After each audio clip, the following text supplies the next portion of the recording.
O Plínio hoje falou um negócio lá no chat que eu parei pra pensar. Ele falou, ô Big, às vezes a gente fica procurando tanta verdade e ela tá ali na sua frente muito simples. Igual você falou. O Pedro Martins falou a mesma coisa que o Pesolano. Então, vamos acreditar nessa informação oficial, que é do treinador e da diretoria. Porque eu falei, eu fiquei simplesmente abismado com uma possibilidade de fazer uma pré-temporada que a gente pede tanto para ter, né, Angelinho, um tempo suficiente para treinar, preparar o time fisicamente. Tudo isso teve. Começamos a trabalhar em dezembro. E se você começa uma pré-temporada com um treinador que não está 100% aqui, querendo ou não, a condução foi muito mal feita, veja. E esse é o maior questionamento. E a gente não conseguiu ter essa explicação. A única coisa que eu acho que não conseguiu, ficou bem clara, né, Angelim? Na coletiva, que você elogiou, né? O Angelim estava elogiando, né? A coletiva do Martins aqui. Ele falou com a gente, estava elogiando, bem lúcido e tal. Mas eu acho que é isso aí, né, que o Big falou. E eu acho que esse ponto é o crucial, né? Eu acho que ficou faltando essa explicação, né, Angelim? Boa noite pra você aí. Boa noite, Virgão. Agradecer pelo convite mais uma vez. Sempre da hora demais estar aqui. Tamo junto. A galera do estúdio aí, sempre muito receptiva também. João Paulo Big, tamo junto. Galera que tá nos assistindo aí.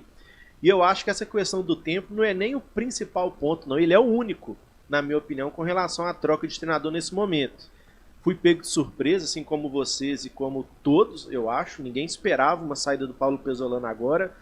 Mas as conversas foram alinhadas, né? O que disse o Pesolano com o que disse o Cruzeiro, através do Pedro Martins até aqui. Tudo indo de encontro, né? Acho que não teve dois papos, duas conversas. Foi muita informação pra gente assimilar ontem, né? Foi. Derrota pro América, uma partida onde o Cruzeiro, mais uma vez, talvez não tenha entregue o que a gente esperava, que é aquela raça toda, aquela luta, aquela vontade, competitividade, mais uma vez falhando ali no sistema defensivo, posteriormente eliminação no Mineiro, depois queda do Paulo Pesolano, todo mundo louco, extasiado, o que está acontecendo, onde que eu tô? Eu acho que o Paulo Pesolano, eu divido três principais pilares para um momento do Cruzeiro. Gestão através da diretoria, Paulo Pesolano sendo o segundo pilar e o grupo de jogadores sendo o terceiro. Dessas três divisões, para mim o Paulo Pesolano era o que menos tem parcela de culpa, apesar dele ter uma responsabilidade também por tantos erros que ele cometeu nesse início de temporada, que ele não cometia no ano passado e que agora, depois dessa conversa toda explícita e muito transparente pra gente, dá pra gente entender o porquê dos erros, né? Talvez não estivesse mais feliz aqui, talvez não. Ele já não estava mais tão feliz aqui, talvez por isso alguns erros acontecendo, mas eu acho que desses três pilares o Pesolano é o que menos tem culpa, apesar de não isentá-lo da responsabilidade. Então assim, eu acho que a saída dele, cara, por mais que eu ache ele um baita treinador, marcou o ano passado aqui no Cruzeiro, eu consigo ver assim, um lado positivo, que pode ser uma injeção de ânimo no grupo de jogadores que não vinha rendendo o que deveria render, e aí eu continuo com a minha mesma convicção de que o elenco desse ano, tecnicamente falando pelo menos, na teoria é superior ao do ano passado. O elenco do Cruzeiro, para mim, ele não é ruim, não é péssimo, ele é desequilibrado. Eu acho que na frente nós temos boas opções que ainda não estão rendendo o que deveria render. No meio temos opções ali que para meio de tabela eu acho que dá conta do recado. E o grande problema do Cruzeiro é a zaga, a linha defensiva e até mesmo estendendo um pouco para os laterais. Agora chegou o Marlon, na direita a gente ainda não sabe se o William vai render o que a gente espera. Então eu acho que é desequilibrado o elenco do Cruzeiro ali no setor defensivo. E eu acho que essa troca de treinador ela pode servir para oxigenar alguns jogadores que já estavam meio desanimados com a não sequência do Paulo Pesolano, ou por um motivo ou outro, de jogar improvisado, que sempre foi uma pauta também, né? Será que os jogadores estão insatisfeitos por estarem jogando improvisados? A gente tem agora uma oportunidade com a chegada do novo treinador de cada um jogar em sua respectiva posição e talvez começar a render mais, o que não renderam nesse início de temporada. Então, óbvio, cara, que eu não consigo achar a palavra correta, é pesaroso ver o Paulo Pesolano sair por tudo que ele marcou, principalmente no ano passado. Um cara que conseguiu devolver ao time do Cruzeiro a essência que a gente gosta, né, cara? O Cruzeiro ano passado, os caras entravam em campo, comia a grama, dava cabeçada na trave, transpirava sangue, não desistia, era carrinho pra cá, carrinho pra lá. Gostava do jogo, né, Gostava do jogo, então a gente se sentia representado dentro de campo, e isso muitas vezes fizesse com que a gente tivesse um pouco mais de paciência com uma coisa ou outra que não estivesse dando certo, a gente via que tinha vontade pelo menos, então que o Pepa agora possa trazer consigo essa representatividade dentro de campo, essa vontade, essa empolgação e uma nova oxigenação, cara, para o grupo de jogadores do Cruzeiro. Então eu fico triste com a saída do Paulo Pesolano, mas eu consigo ver o lado positivo disso aí, que talvez uma renovação para o elenco do Cruzeiro. A execução dessa mudança no Cruzeiro que meio que surpreendeu os torcedores, mas o Big falou um ponto aqui interessante antes da fala do Angelim, a respeito é como se tivesse acontecido a coisa, estava na nossa frente, só que ninguém estava vendo. Mas aí hoje eu estava conversando mais cedo com o Ramon, chegadão meu, e, cara, ele falou, cara, uma pena que vocês não podem falar isso, né, no podcast, não pode falar aí no lugar, isso tem que ser entre nós aqui no WhatsApp. Eu falei, não pode falar os cambal, mano, tem que falar mesmo, torcedor fala isso na boca a boca mesmo. E aí eu troquei ideia com ele, e eu já tinha falado isso, falei, cara, tem duas coisas, eu falei hoje também com outro amigo meu que tava no jogo lá na Arena do Jacaré, eu falei que na hora acabou o jogo lá, eu falei, cara, são duas coisas que faz mudar um time nessa má fase. Ou se contrata alguns jogadores que chegam para ser titular e mudar um pouco o ambiente, quebrar uma panela, quebrar uma coisinha do que tá de um grupo ali, ou você troca treinador. Aí eu até falei que o Cruzeiro vai trocar o técnico. Por quê? Não vai contratar jogador. É simples. O Cruzeiro não vai trazer grandes jogadores para mudar o elenco. Então tava muito na cara que é difícil falar isso. Hoje, na verdade, hoje parece fácil falar isso, mas antigamente realmente era difícil. Mas o Pesolano já tinha perdido o grupo há muito tempo. Vocês vão me desculpar, mas é isso que eu já vinha. Eu já conseguia ver isso nesse Cruzeiro. Os semblantes dos jogadores estavam para baixo. Não dava liga. Um zagueiro não joga com outro zagueiro. Muda a peça toda hora, era uma peça diferente. Sabe? É briga com o Alisson. E o bastidor que eu fiquei sabendo foi discussão com o Pesolano. É o que falaram por aí. Não sei se é verdade ou não, mas fontes falaram isso. Aí, qual que foi a indisciplina que teve? Chegou atrasado? Ninguém falou que chegou atrasado. Então, ou seja, teve coisa interna lá. Chega aquele jogo contra o América no primeiro jogo da semifinal, né? Deu aquela briga lá na discussão, né? Na saída do jogo. Se vocês assistirem o pós-jogo, né? Os bastidores do Cruzeiro, né? A gente consegue ver os jogadores, o clima não estava legal. Então, ou seja, não era a mesma coisa ano passado. O Cruzeiro mudou da água para o vinho do ano passado, ou alguns dizem do vinho para a água, né? Porque ano passado estava bom e o vinho é melhor do que a água para algumas pessoas. Mas para o corpo humano a água é melhor, né? Agora, tudo mudou, Bi. Eu vi o Vinícius aqui, um seguidor aqui do Twitter, agora há pouco ele estava questionando lá, pô, as artes do Cruzeiro tá muito engessada, voltou a ficar engessado de novo. Eu falei, cara, é isso, mudou, foi tudo no Cruzeiro. Desde o jogador que fazia um gol lá no time, até para a pessoa que faz uma arte. O Cruzeiro mudou tudo dentro do clube.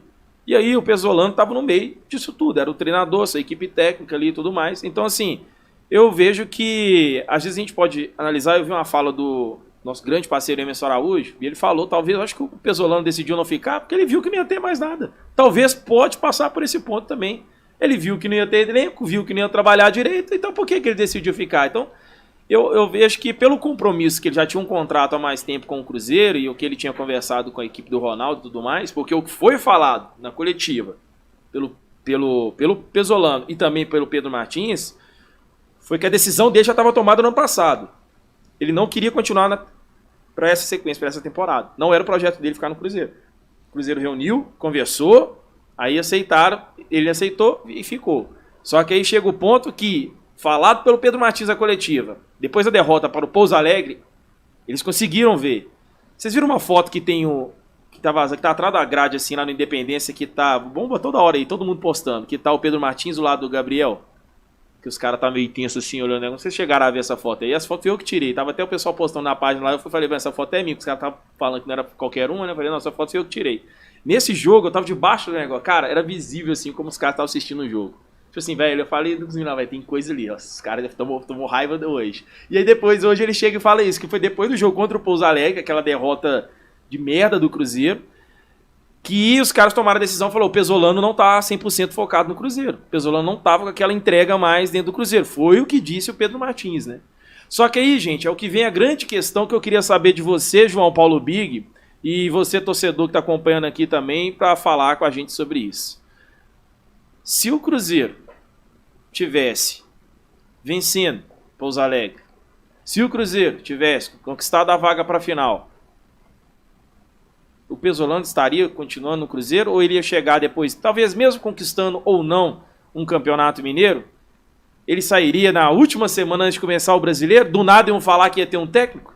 Porque a tomada de decisão para vir o Pepa foi justamente quando perdeu para o Pouso Alegre. Foi isso que foi falado. Perdeu para o Pouso Alegre, a gente correu atrás do treinador. E o Bruno Andrade, que trouxe a informação, ele disse isso mesmo. Foi lá no fevereiro, se eu não me engano, já teve a primeira sondagem do Cruzeiro, conversa com esse treinador. O Cruzeiro já estava rodando alguns técnicos e um dos nomes que chamou atenção foi o português. Então, ou seja, lá tomou essa decisão. E aí o cara já vinha estudando o Cruzeiro e tudo mais. Engraçado, porque logo depois desse jogo, o Cruzeiro empatou com o Atlético, ganhou do Vila Nova de 4-0, né? 4-1, 4-0, e jogou contra o Caldense e venceu. E foi muito profissional todo o elenco e a comissão técnica, né? Profissional de ter continuado ainda, e a gente não percebeu, né? Agora não, deu uma caída mesmo depois daquele jogo aí, veio o jogo Cariacica, foi com a desgrita toda, aí veio esse jogo com a América, a gente já percebeu que não estava legal, porque o jogo do negócio do Alisson foi depois do jogo Cariacica? Foi antes. Foi antes? Foi, ele não viajou para Cariacica, né? É verdade, já tava um murinho ali. Então, ou seja, mas eu quero saber de você, Bi, o que você vê disso? Você acha que se tivesse chegado mesmo a final tudo mais, como é que seria? E o planejamento era assim? Seria do nada, vamos falar, gente, o Pesolano, eu agradeço aqui, obrigado pelo trabalho, conquistou o Campeonato Mineiro aqui em cima do Atlético, ou perdeu o Campeonato Mineiro pro Atlético aqui na final, né? Mas a gente agradece o trabalho, agora vamos apresentar aqui um novo técnico. Quando que eles planejariam esse novo técnico? Faltando uma semana pro Campeonato Brasileiro? Porque não teria derrota pro Pouso Alegre, você entendeu? Eu tô querendo dizer porque já estava definido que o Pesolano ia sair, gente. Já estava. Como é que você ia continuar com o treinador que falou no final da temporada passada que ele não estava com cabeça para continuar a temporada, insistiram no cara e essa procura aconteceu dessa forma? Sua opinião, João Paulo Bigo? Vijão, eu ainda tô naquela de... eu tô frustrado, se é a palavra certa. Porque eu acreditava muito em sequência de trabalho do Paulo Pesolano. E repito, viu, Vijão? Nem eu, nem o Angelim, nem o Vijão, nem ninguém, tirando a turma que trabalha no Cruzeiro, e o próprio Paulo Pesolano e o Varini, ninguém sabia desse pedido, entre aspas, do Pesolano de não permanecer no Cruzeiro, que não estava 100% focado na temporada 2023. Meu Deus! Como nós, torcedores do Cruzeiro, gostamos demais do trabalho do Pesolano em 2022, pela intensidade, pela ideia de jogo, pelo que ele conseguiu extrair dos jogadores que a gente fala, pô, esse jogador, tecnicamente, ele não é um jogador brilhante, mas ele tá fazendo o papel dele. Esse Pesolano que a gente esperava para 2023 com jogadores com qualidade técnica melhor, como diz o Angelim. Então não dá pra gente relativizar alguma coisa. Você tocou num ponto, Vijão, pelo que até o Eduardo Otto, que tá aqui no nosso chat, que sempre comenta isso, o Pesolano é um cara muito sério. Eu não sei como que o Pesolano aceitou isso. Vamos ver até onde que vai, sabe? Isso não é planejamento, Angelim. Não é planejamento. Talvez ingratidão ao Cruzeiro, né, pela oportunidade que deu pra ele. Pode ser. Pode ser. Mas isso não é planejamento. Não é isso que a gente... É organizado, né? Não é o que a gente eles falam, aqui. Que eles prezam tudo muito certinho. Não isso aí parece que ficou bagunçado. Eu posso falar, né, Vejão? Você sabe que eu posso falar porque eu falo de planejamento, trabalho aqui com tempo. Tem 21 podcasts, 19 eu participei. Em todos eles eu falo isso. Então eu posso falar. Se você está pensando na temporada 2023, montagem de time, preparação, tudo isso, possíveis reforços, não dá para você estar com um técnico fazendo pré-temporada, começando a extensão da pré-temporada, que é o Campeonato Mineiro, para o final, falar, tchau e benção, já estava decidido. Não pode. Não tinha que ser contra o Pouso Alegre, isso tinha que ser em dezembro de 2022. E a gente teve, né, a maior temporada, né? Teve. Pré-temporada foi a maior, né, que teve, né? A pré-temporada começou em dezembro, e nós aplaudimos muito isso, pô, graças a Deus. Então, eu estou decepcionado com essa questão, porque eu acredito no trabalho desses caras aí, sim, porque eles já mostraram que tem. capacidade. Como o Pedro Martins disse, eu acho que no fim das contas eles pensavam assim, não, se a coisa começar a andar novamente, o Pesolano vai falando, então vamos esticar até 2023, mas você não pode deixar um clube do tamanho do Cruzeiro ver se vai. Não dá, vejam. Ainda fica meio loucura, né? Isso aí parece aquelas coisas que a gente falava do passado. Ah, não, perdeu aqui, a gente vê, se ganhar, a gente... Não pode, cara. Planejamento tem que ser feito dessa forma. Eu fiquei realmente, a palavra frustrado, decepcionado, porque eu acredito no trabalho, imaginava um Paulo Pesolano conseguindo dar a volta nesse time do Cruzeiro, chegando a alguns reforços, e isso não parece que... Mas ainda trouxe reforços, essa que é a grande questão. E eu falei, você lembra que eu falei? Reforços, e aí? Mas quem foi que pediu esses reforços? A galera me perguntou, Big, mas e aí, o Castan, o Moledo, são reforços com característica, né, pro Cruzeiro do Pesolano? Eu falei, não, eu vou ter que rever tudo isso, porque não é característica. Eu falo de característica de zagueiro um pouco mais rápido para retomada, para saída de jogo. Não é o caso muito dos dois. São zagueiros firmes, mas são zagueiros um pouco mais lentos. Eu falei, vou ter que começar a ver isso. Então, no final das contas, eu sem saber, eu estava percebendo uma mudança, né, na postura até da ida do Cruzeiro ao mercado. Então, eu não gostei dessa situação, vejam. Agora, uma coisa que é só talvez um alento para o torcedor do Cruzeiro é que hoje o Cruzeiro tem uma ideia para se jogar daqui para frente, né? Desde quando eles chegaram, né, Angelim? São treinadores com boas ideias, treinadores que encaixam aí no perfil que o Cruzeiro quer e com algumas particularidades, né? Alguns detalhes, né? Como o caso do Pepa que está chegando agora. Vou estudar esse treinador, como eu fiz com o Pesolano, que pouca gente conhecia, e lá no canal do Zero eu dei algumas características dele para o pessoal. E o Pepa parece que é um cara que gosta de montar também um bom sistema defensivo. Primeiro. Que ele fez muito isso, né? Lógico que o trabalho dele em Portugal, treinando clubes pequenos, né? Você tem que preocupar primeiro com a defesa, porque qualquer ponto para um time que disputa para não cair desafio, né? é um desafio interessante para ele, mas mostra que além dele gostar de um jogo diferente, ele tem também uma preocupação defensiva que eu acho que o Cruzeiro está precisando hoje.